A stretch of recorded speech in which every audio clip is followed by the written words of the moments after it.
ազգային ժողովի հարգարժան փոխնախագահ, հարգելի գործընկերներ, կառավարության օրենսդրական նախաձեռնության կարգով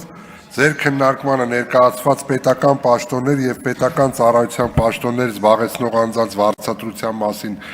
օրենքում փոփոխություն կատարելու մասին օրենքի նախագծի համաձայն զինված ուժերում արհեստավարժ պայմանագրային զինվորական ծառայության ամբողջական կայացման նպատակով սահմանվում են բանակի գլխավոր շտաբի սերժանտի, կորպուսի վարչության սերժանտի եւ շտաբի սերժանտի պաշտոններ ու դրանց վարձատրության գործակիցները։ Արևմտյան պետությունների, ինչպես նաև Արևելյան Եվրոպայի բանակների սերժանտական համակարգի ուսումնասիրությունը ցույց է տվել, որ գնդային մակարդակից բարձր սերժանտական համակարգը ներառում է գլխավոր շտաբի բանակային ուղղությունների եւ շտաբային սերժանտների արկայություն, որով նաև ապահովում են սերժանտական համակարգի հրամանատարական ուղղահայացը։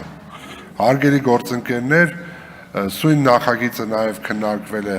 գլխադասային հանձնաժողովում եւ ստացել դրական եզրակացություն, ուստի խնդրում եմ կողմ քվեարկել։